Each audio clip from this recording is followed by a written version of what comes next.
We're back! Hello.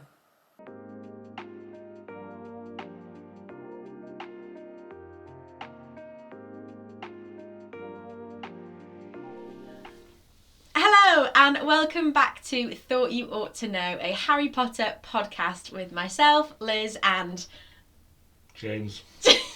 James. We started the series last episode where we introduced ourselves, our sort of history with the franchise, the books, the films, etc. And now we're kicking off with the start of the series being all to do with focusing on the female characters. Mm-hmm. So our first episode is all to do with Hermione Granger. So as mentioned beforehand, we have a series of questions that we have prepared answers to, but we have no idea what each of those answers are. So let's get cracking. Mm-hmm. Right, go on James, read out the first question that we're going to be talking about. So the first question is, how does her character develop? Okay, I'll let you go first with what you have to say. So how do you think from being like 11-year-old Hermione to the very end of the series, how does she alter? Constant thing with Hermione is her struggle with being like a good student. Yeah. She's very much a teacher's pet, as we all know. She loves answering a question, reading Hogwarts history. Mm-hmm. A bit of light reading. Mm-hmm. Yeah. And then but then the morality side of it and being a good person. Yeah, the morality of being a good person and basically having to sometimes break the rules in order to save school, save lives, Wizarding Worlds, yeah. all that. And I think it's like a trajectory of like, because they continue to do it every year. Yeah. It just happens to be that those three. Why is it always you three, as McGonagall says? So she has to like kind of accept that. She has to accept the fact that she's breaking the rules, and then she gets to the point where she says, "Sort of exciting, isn't it? Breaking the rules." I love that. In the fifth, was that the fifth one? Yeah. So it's like she gets to the point where she's very accepting of the fact that it's something she has to do in order to be a better person. And morality's not linear. Sometimes you have to bend the rules. She even admits it in the first book that grades and being clever is not all that's important. And I think she continues to demonstrate that as it goes on. I've not noticed that. Thinking about like at the end of the first film, she's basically summarised not her whole arc, but like that first year she had that epiphany that she's carried on throughout the rest of the years. That's really good. Yeah, that's a good point. Mm-hmm. What about you? What's your take? The first book and the first film, Hermione is designed to be this annoying nuisance know-it-all. Like they emphasise at the start of the like series that Ron and Harry are just annoyed by Hermione. There's always that one person in your class at secondary that's just that goody two shoes that's just annoying, and that was me. It's Leviosa, not Leviosa. So for me, I really resonated with Hermione growing up because that was me. Like I was like, Miss, pick me, etc. So much so, like the accent that I have now is based on Hermione. The fact that I loved her as a character so much because I resonated with her. My accent is obviously very Yorkshire, but growing up when I was at school, everyone was like, "Where are you from? Whereabouts are you from?" Because I basically used to pretend that I was Hermione growing up, so I put like more of a southern twang onto my voice. So yeah, I really, really like the character. So how did she develop? I saw your eyes. This is how you develop. Liz, back to Hermione, hon. No, but the reason why I'm saying that is because she was this nuisance know-it-all, really annoying, and then by the end of the series, which we'll get onto shortly, she is integral to the plot. I honestly, without Hermione, I don't think Harry's succeeding at a rate that he did. I mean, I'd argue she's integral to the first one as well, though. The first. Film. Film. Yeah. Without, like... Oh, God, yeah. That's the next question, isn't it? Or no, Yeah. third question. Fourth. But the thing is, though, for Hermione, how she developed, I was always really confused in the first film because I was like, why is Hermione not Ravenclaw? I don't get it. Because she's so clever and she's so studious, and that's all what sort of Ravenclaws value. But then, as I sort of grew up as well and sort of understood the values of each Hogwarts house, I was like, oh God, she's clearly Gryffindor, like with how brave she is. So yeah, I thought that was quite interesting how the series, it kind of demonstrated consistently, yes, she is Gryffindor, even though you'd expect her to be Ravenclaw. So yeah, I guess she's transformed, to summarise, nuisance know-it-all, to develop into realising the arc that in order to be right, you don't always have to stick with the rules, and she's super brave. Mm-hmm. Yeah. Indeed. Go on then, what's your favourite quote of Hermione? I've got a few. Yeah? And they all kind of centre around Ron. Oh, right, okay. It's always what she's saying to Ron. Yeah. So, I'm sorry, I'm just reading from my notes. So it's, just because it's taken you 3 years to notice Ron doesn't mean no one else has spotted I'm a girl. Yes. Because a lot of it is her playing off their will they, won't they relationship and the stresses and annoyances of like not knowing if the other likes the other. So obviously that's just very funny that Ron obviously he has spotted she's a girl, but it's just classic teenage lad, isn't awkward, it? yeah. Awkward, not quite. With the whole you ball and just assuming that because they know her as like their kind of nerdy friend, obviously very good friends by the fourth one, but doesn't think of her. Well, she's like other people liking her. Maybe they did. She's like one of the lads, isn't she? Really, there's three of them. Two are boys, one a girl. She's just seen as like one of the lads, and I think that quote's a really good way to sort of make her like, Ron, for God's sake, I'm our girl. Have you got one or a few? I've got a few. Do you want to Yeah. So I actually just brought in one of my favourite quotes earlier on, just then, when she goes, I checked this out weeks ago for a bit of a light reading, and then smack. It's just, big. Yeah. This is light. Yeah, exactly. I feel like that summarises Hermione so well. Just like, for her, she's not phased with, this is just light reading for her. Yeah, it's like all the way through the books, like Harry and Ron kind of have a disdain for learning, like a lot of teenagers do. It's just a thing you've got to do, and sometimes it's quite boring. But then, for her, it's just like... Just a bit of fun, yeah. Gets to the point where she has a time turner to take more classes. Yeah. No, inspirational. Absolutely inspirational. Shall I go for one? Yeah, go for it. It's probably one of the most infamous ones. So it's probably also one. It's the no. If you don't mind, I'm going to bed before either one of you comes up with another clever idea to get us killed, or worse, expelled. That was my second one as well. Of course. Yeah, it's just incredible, isn't it? Yes, the priority list. She needs to sort out her priorities. Yeah. It's just a very good line. Yeah. It's very well written. It's amazing. Very fun. Everyone enjoys that line. And then my last one is based towards the end of the series when I think Scrimmager basically asks her, are you thinking about going into politics? And then Hermione says, no, I'm not. I'm hoping to do some good in the world. And I just thought that was just such a sassy line for her to deliver.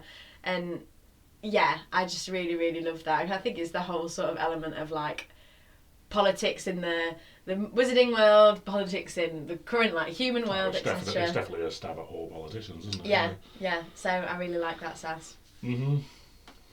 My next one is nothing like that. It's just, you complete arse, Ronald Weasley, when she's throwing leaves at him. Just, again, very funny scene. You complete arse! And obviously he left and then comes back and expects everything to be okay. And she's obviously very emotionally invested in him at this point. So she's just all over relieved the place, but great. Frustrated, yeah. It's a very funny bit in the book and the film. Yeah.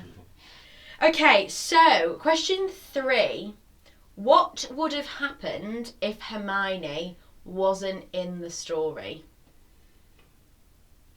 That is a very difficult question. Am I going first or you? You go first. Me? Yeah.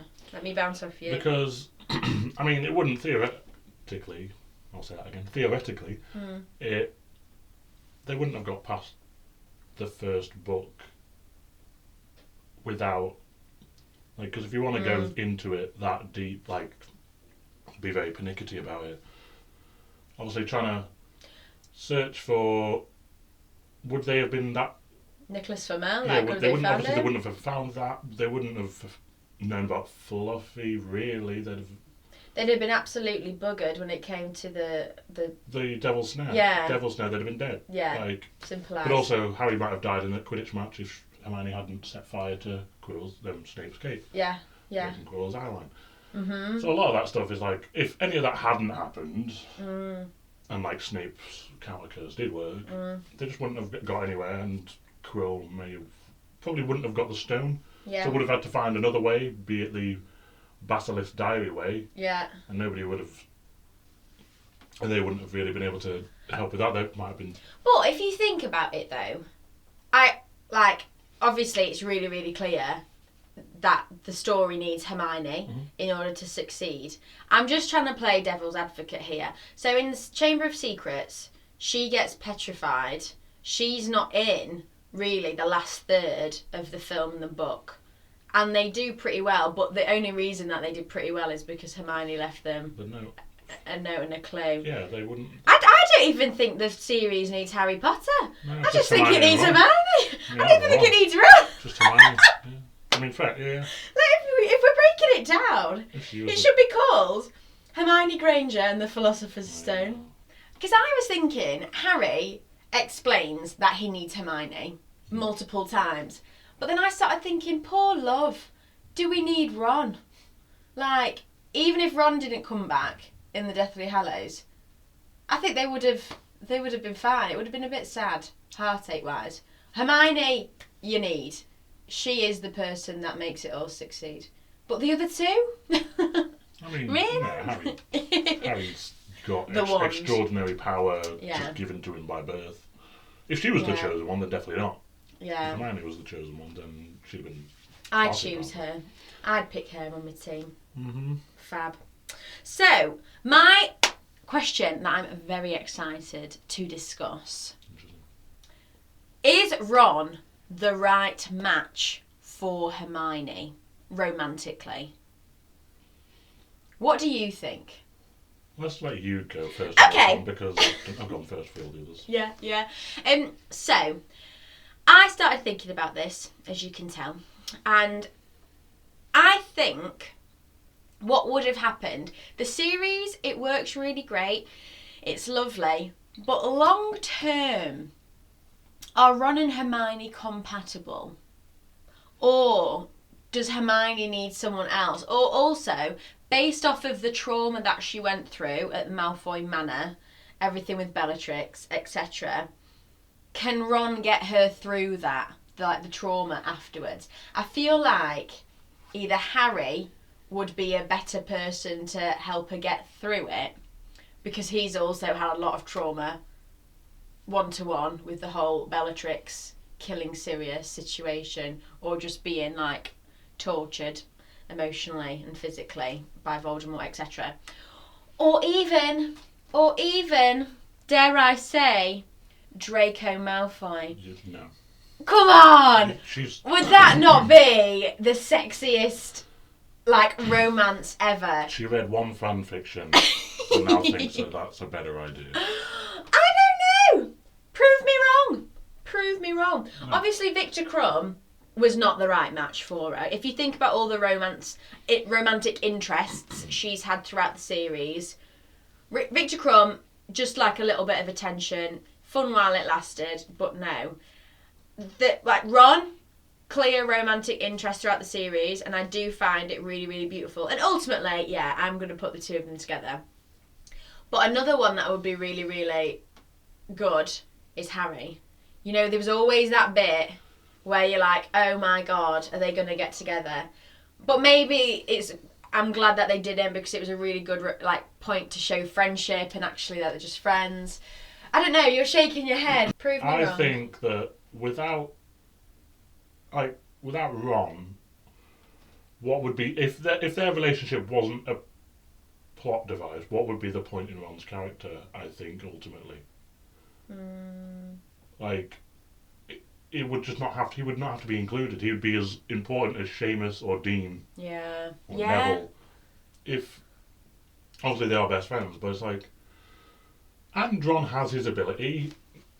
Tonks in the what's the chapter? It's the 8 Harry Potters in the last book. What an idiot. Right. She says she wouldn't be here without Ron. So he does have ability. I think particularly in the film they don't, and maybe like it's not Highlighted as it should. too much, but he does have ability. He's a bit lazy, a bit stupid at times, but so's Harry. You don't need to prove No, Ron to but- me. I told you the last No, episode Ron's my and favourite character. Harry isn't, and Harry always saw it as platonic. Multiple times throughout the books, it was always very platonic. It was like when, in the 4th one, Hermione's like, Crumb's more of a physical being, Oh god. and he laughs, and it's like it's not. It's a completely platonic thing. He's not jealous, is he? He's not. When she's crying about Ron and Lavender. Yeah, he's always very sympathetic. Even Dumbledore asks Harry how him and Miss Granger. He was like, no, we're just friends, and that is how it should be. Because if they got together, Ron would just be the third wheel. I mean, Harry's kind Isn't of. Harry the but no, he's third got wheel? Ginny at that point, so Yeah. there'd be just Ron just there, a useless little Ginger. ginger. Oh, poor love. Sorry to any gingers. We love gingers. I've been ginger. Okay. Yeah. Um, Oh. yeah, no. So it's like you could say that he is only there as a plot device for Hermione. I disagree But that's not though, fun. because he's also there for like Harry to be introduced into the Wizarding World a little bit more. Like when he goes home to Christmas with the Weasleys and stuff. So there's more than just Hermione. But yeah, I mean, the two of them together, like the whole series leading up to that point, is really, really wonderful. And it's nice. It is nice at the end when you sort of see that they've got kids, etc. Draco definitely is not the one. Like, No, come it's on, not. But he's- it's a saucy plot twist, isn't like it? even the books don't give him Hints. him Yeah. a proper redemption. No. But that's for another series, talking about Draco's arc, I guess. I guess. Yeah. Oh, well. So the answer is Ron and Hermione forever, basically. Perfect. Right, and What's then their ship name? Hermione. Hermione. Hermione. Both. Or Hon. Hon. Hon. Hashtag Hon. Right. The last question. What do you think happens in the events after the books for Hermione's character? Because this is what grinds my gears. I'm pretty sure I've read somewhere that Hermione is supposed to be the Minister of Magic in the future. But my bloody favourite quote is that no, she's wanting to do some good in the world, so she's not wanting to go into politics. So what's happened there? Has she just decided actually it's a bit more money, I'm happy to do that? Or has she just developed as a character? She's become a government stooge. Exactly. And I don't think that would happen. I reckon she would much rather go down the route of either a teacher at Hogwarts educating students on, I wonder what she... I mean, there is, like... Muggle studies. No, but, like, there is... Or a journalist. Become like a journalist. I can imagine her as the next Rita Skeeter, but better and more... No, because I love Rita Skeeter. She's one of my faves. I know. It's just because she's funny. But, yeah, I could imagine either teacher or journalist. Minister of Magic... Like, yes, she's got the potential and she's amazing, but I feel like she'd be more like Dumbledore in, like, I don't want that power. No. Leave it to someone else. But what do you reckon? Well, like, for a certain extent, we do know what happens. Like, because we know that she becomes Minister of Magic. But, like, she also, like, restores her parents' memories. I don't know if you knew that. No. That was a whole mess, that whole situation. Yeah. Like, obliviating them, sending them to Australia, or wherever it was, New Zealand, Australia. Somewhere far away, man. Yeah. I just love that scene in the film, though, because it's like all of the photos that, like, she gets erased from. So there's just, like, empty frames around the house. So are they like, why the hell did we take this photo? I don't get it. There's a rubbish shot. It's not even a good landscape. Yes, it must have been very odd, but... No, yeah, so she also continues her work with Spew, which is... Spew is a very interesting topic to talk about, isn't it? Because it's like... Because obviously she's trying to do good for a species that That wants to be enslaved. Basically, but then they wouldn't even call it enslavement, really, would they? It's Just like, their way of life. yeah, because like when Dobby's free, a lot of them don't like him, Yeah. and it's not because of jealousy or anything. It is genuinely because that's not how. I think if they It's a very interesting topic. I think if they just had nicer masters, it would be fine. Because it's I think they're like in Hogwarts, the ones who make food. I think they're okay because they're looked after by Dumbledore. I think maybe it's just the fact that poor Dobby has had a bit of a rough time. And Winky had Crouch, who was a bit of a dick. Yeah, so yeah, maybe Anyway. we need to educate. Yeah, maybe she goes into educating the masters how to be good masters. But do you know what's really interesting? I feel like Emma Watson is basically just what Hermione would be like. She's become like an activist, hasn't she? She's very. Yeah. I feel like she would be the activist role for Spew. Probably. So in politics, but maybe that's how she develops into the Minister of Magic. Do you know what I mean? Starts with Spew. She does it works for her way She does up. it for good. She tries to change how the whole wizarding world sees elves, sees other creatures, and tries to create more equality in the world. So on the whole, James, would you say Hermione is your favourite female character in the series? Because you said that it was Draco as your favourite character in the... No, I think I'd change my answer to that. Okay. So going back to last episode, I'm changing my answer to Right. Fred and George. Fred and George. Just for comedy value. Yeah. Anyway, female characters. And if she's not, don't... She's certainly up there, but that's mainly because she has the most... Screen time, no, read time. Yeah, it's like she has the most character development, I guess, most storyline. Is she... Right. I was going to say incognito question, but that's not the right word. Sporadic question. Who is your favourite out of the trio then? So obviously this whole conversation around Hermione, naturally Harry and Ron have come up as well. But out of those three, who's your favourite? I know. Because they're all good, aren't they, really? They're all corkers. They all have their good qualities, yeah. Like, I'd say Hermione's the most useful. Yeah. Ron's like the funniest, Yeah. the funnier character. And Harry's the most righteous. Harry's there. No, Harry's smart. Yeah, I don't really know. They're all good for me. Yeah. I don't want to pick a side because if I do that, those who have picked a side, if I say Ron, the people who like Hermione or Harry will get at me. You? Don't come at me. I'm an easy, laid-back guy. So. What about you then? I've said Ron's my favourite. So. There you go. Go at them, Harry fans and Ron and Hermione fans.